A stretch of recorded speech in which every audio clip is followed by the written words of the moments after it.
Andalusia, that part of southwestern Spain that the Arabs once stayed here for 6 centuries, they called El Andalus. An extraordinary land, where unions unthinkable elsewhere are born.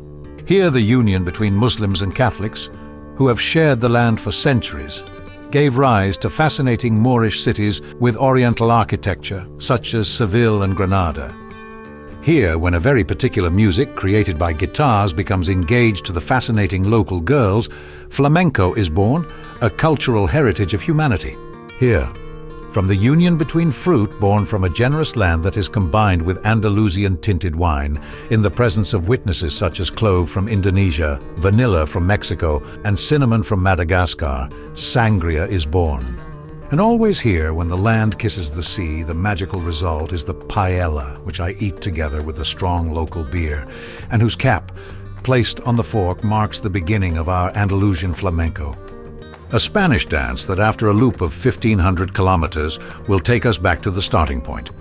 From the outskirts of Seville, arrived at the first white roads, we throw off the mask.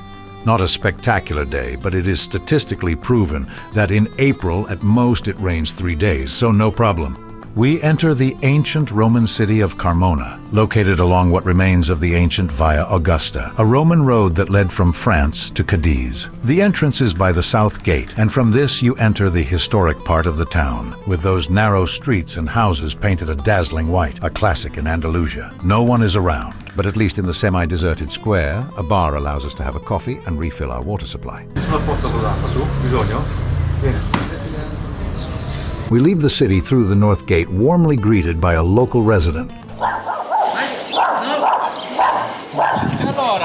Mixed route along the road to Cordoba, a little gravel and asphalt, and uncertain weather throughout the day. Only before Esha does the weather decide what to do, and it decides it badly. And we arrive after a violent downpour. Curious, here in Esha it is said that it never rains and that in summer the thermometer line does not move from 110 Fahrenheit. Who knows? Maybe the ringing of bells towards evening will greet the final arrival of the sun. On the final arrival of the sun, some doubt seizes us as we take one of the many greenways scattered along Spain. These ways are the cycling adaptation of old railroad routes, decommissioned but cleverly reclaimed for bicycle travelers.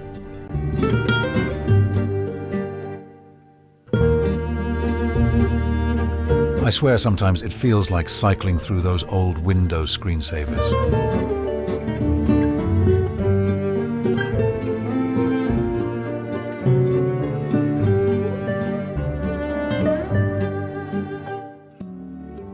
A green meadow, moved by the wind blowing behind, greets us before we enter Cordoba, the ancient capital of Andalusia at the time of Arab rule. Cordoba, far and alone. So goes a poem by Federico Garcia Lorca. And alone we find her. There is no look down, but there is no tourism either. The COVID has left its mark, and the city appears deserted. Cordoba is spectacular, but its ancient mosque is an architectural gem, as well as one of the greatest expressions of the Islamic presence in Spain. It alone would merit a trip to Andalusia. Established 14 centuries ago, on the site of a Catholic church, for a long time it was a place of worship, with communal spaces to be used simultaneously by Muslims and Christians. Gradually enlarged over the centuries, it now occupies a space of 23,000 square meters, with 1293 marble columns on which rests a ceiling largely still made of wood. Through a large glass window, a ray of colored light illuminates the tombs of Christian kings, buried under the floor of what has now become a Catholic cathedral. The successive remodeling over the centuries has resulted in a very distinctive architecture that is a potpourri of styles that have blended together.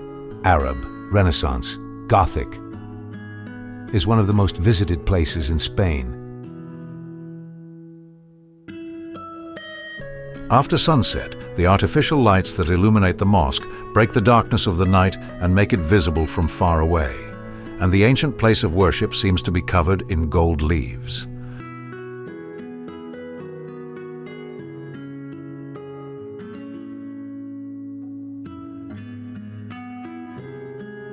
Directly in front of the mosque, a 2,000-year-old Roman bridge still allows people to cross the Guadalquivir River. The Corredera Square, also called the Clock Square, is the largest square in Cordoba, and at 10 to 9 the clock marks our departure from the city. 100 million are the olive trees growing in Andalusia. We have not contacted them all. It is written somewhere on the lonely planet, and for days they are our traveling companions as we travel the greenways, passing through olive groves and microscopic villages. One of these is an irresistible lure for the night, the village of Zuero, a tiny village with few souls and an Arab Andalusian beauty. The village is overlooked by an ancient castle, put there on a rock for more than 600 years. It seems to have grown like a mushroom, protecting the village that sprung up behind it, and consists of the small colorful dwellings, facing steeply sloping streets. How nice in the morning to start again with the sun that warms the bones, dries the road, eliminating the puddles of water, those that hurl the mud on your back. It seems that Andalusia has remembered that in April around here it does not rain. So despite a road with frequent ups and downs, we pedal through a captivating landscape. Our next destination is the city of Granada. Granada is located in the eastern part of Andalusia, at the foot of the Sierra Nevada. It was the last kingdom to be taken from the Arabs by the Christians. Also, like Cordoba, tourism here during the COVID was zeroed out. We walk through streets and alleys where it is difficult to meet anyone. Even the stores are closed, and those few that insist on staying open appear empty. So do the restaurants where the only customers are Marco and I. Even along the road that leads to the Alhambra, there is no one. The Alhambra, perhaps the best-known monument in all of Spain, with millions of visitors each year. But in the morning, for today, the only visitors will be Marco and I, a privilege that will be unrepeatable. Starting in the 9th century, the Alhambra was the palace of the Sultan. But more than a palace, it was an autonomous citadel with stores, mosques, and schools. Then, with the handover of sovereignty to the Catholic kings in 1492, it was chosen as the royal seat. Today, the Alhambra is one of the World Heritage Sites by UNESCO. The whole citadel is a labyrinth of spectacular palaces with finely decorated halls, with walls with sophisticated workmanship, a triumph of marble columns and arabesque ceilings. Everywhere there are impressive and very elegant halls, overlooking manicured gardens full of fruit trees.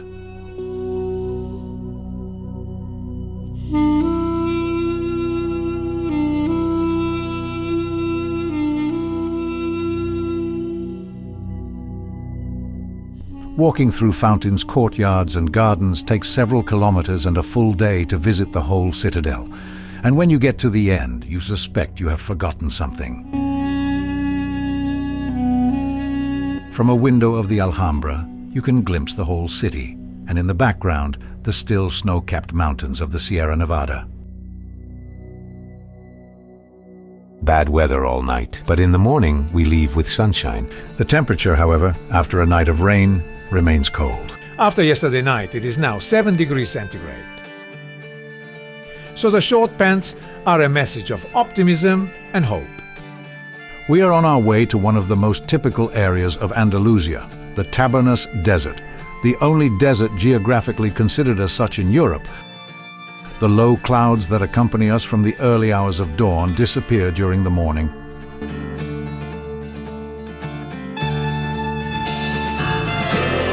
For young people, this area may not say anything, but for those of my age, these places are a reminder of youth. This desert was known as the European Hollywood.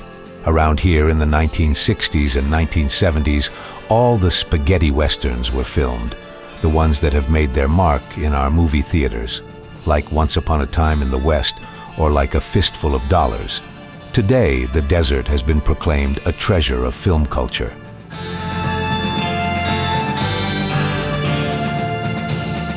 Has really come good, this clip. Sergio Leone movies with Clint Eastwood were filmed in this area. Bravo.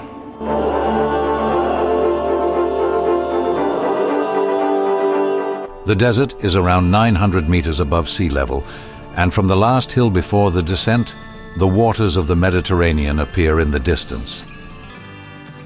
Our itinerary involves skirting the waters of the Mare Nostrum to get to the last village before the Capo de Gata. That is the Pueblo of Fabriquilla, which is also the easternmost and farthest point of our journey. From here on, the wheels will head west toward the Strait of Gibraltar.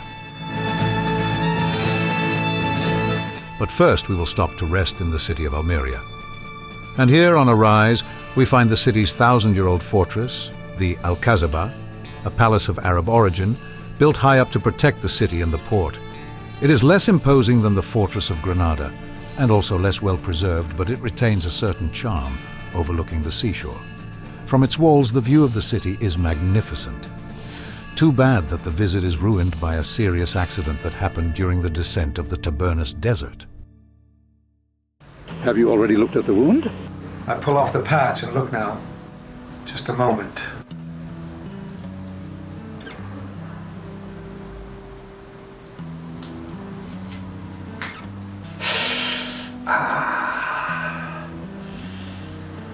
Mamma mia.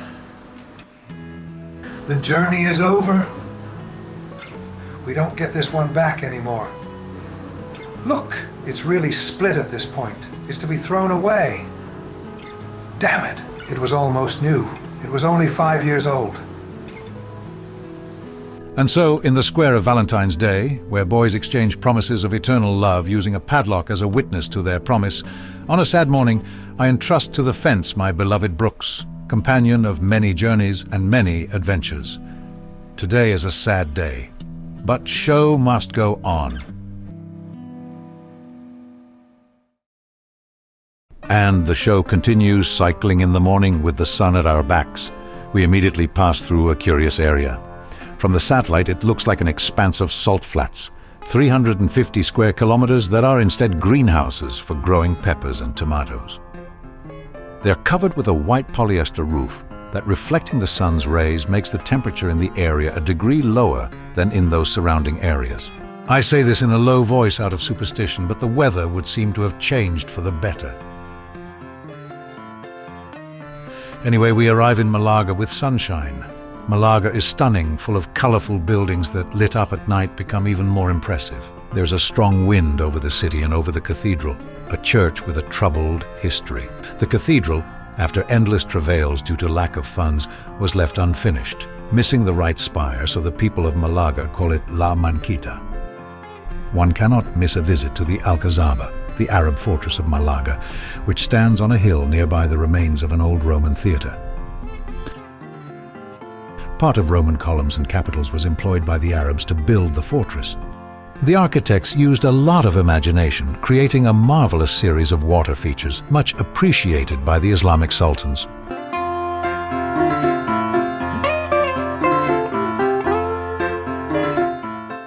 Not to be missed is a visit to the Plaza de Toros, and this also reminds me of a poem by Garcia Lorca, Alle 5 de la Tarde, poem in memory of Ignacio Sanchez, a bullfighter who died in the bull ring and a close friend of the poet. Departing from Malaga, we enter along a series of bicycle paths, not marked on the maps that we follow, relying a little on imagination and a little on the position of the sun. But in the end, of course, we get lost. Nice. And now? My GPS is discharged. Come on, take your one so we look which way to go.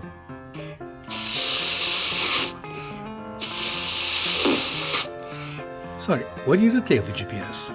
From Alibaba. Yeah, you can't really see anything. I would zoom in.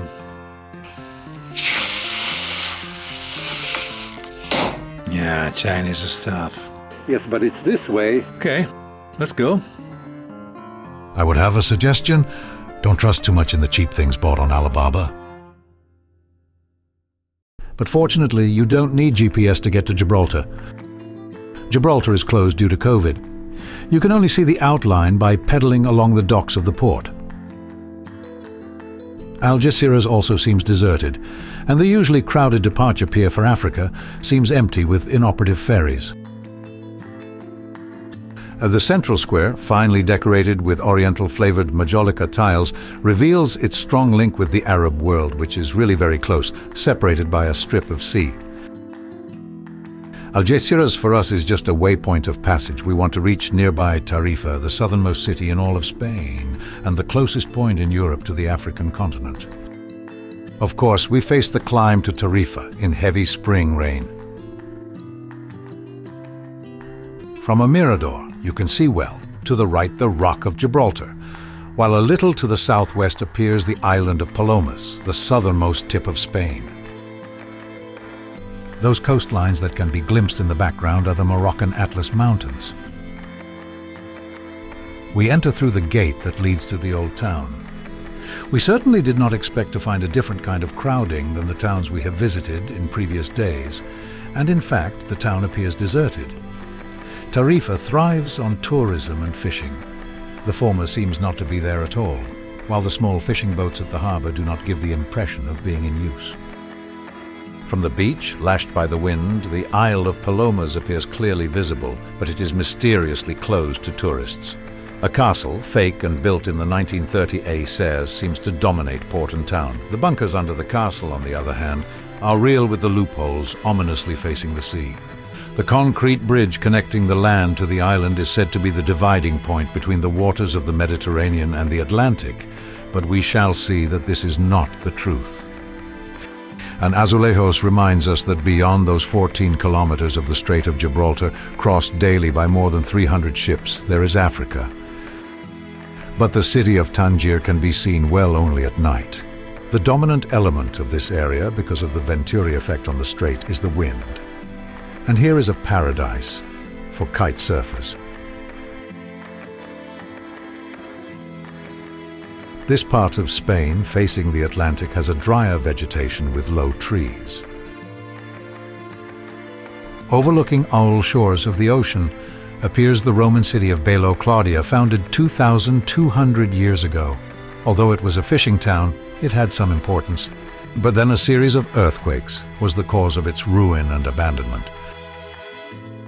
As rarely happens to those who peddle the wind, this time we have it at our back, and it pushes us hard up the climbs, all the way to the Camarinal lighthouse. For sea lovers, this is where the ocean waters differ from those of the Mediterranean in both salinity and temperature, because of the presence of the Camarinal sill.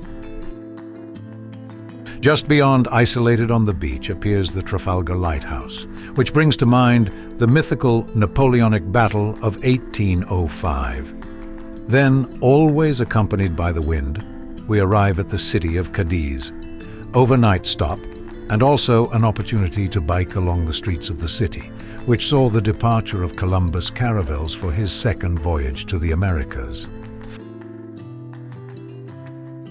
A look at the cathedral during the evening when it is invested with lights. Tomorrow, the last leg of the journey awaits us. The last of our journey starts well, under a warm sun and on a soft and varied route. But as has often happened to us in this Andalusian spring, it ends under a thunderstorm. But Seville deserves this last discomfort. This city, born on the banks of the Guadalquivir River, deserves more than just a quick stay. Rich in monuments and works, starting with the cathedral, the third largest church in the world, where inside is an impressive sculpture made in 1400 by the Flemish painter Dancart. It took him his whole life. But certainly the Alcazar is the most famous attraction. A defensive fortress which includes buildings covering an area of 17,000 square meters and whose initial construction began in the 9th century. It later became the residence of the Spanish nobles, and its appearance is the result of a mixture of styles such as Renaissance, Romanesque, Grenadian, and Arabic, called Mudejar.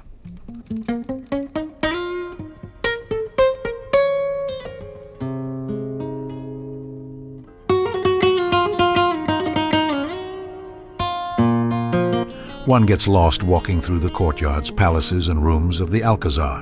One has the impression of being in a labyrinth, beautifully decorated. The garden alone measures 7 hectares and offers a series of lakes, fountains, water features, and gazebos decorated in majolica. It is the oldest royal residence in Europe still in use, declared a UNESCO World Heritage Site.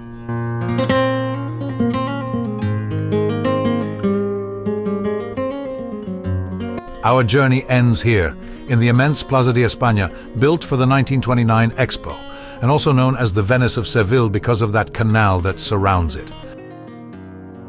Like all the other plazas of Spain, it is deserted, except for a dancer posing for a photographer in front of the fountain, but mostly for a group of musicians and dancers performing a fantastic flamenco. It is perhaps their way of greeting us, and certainly ours as well.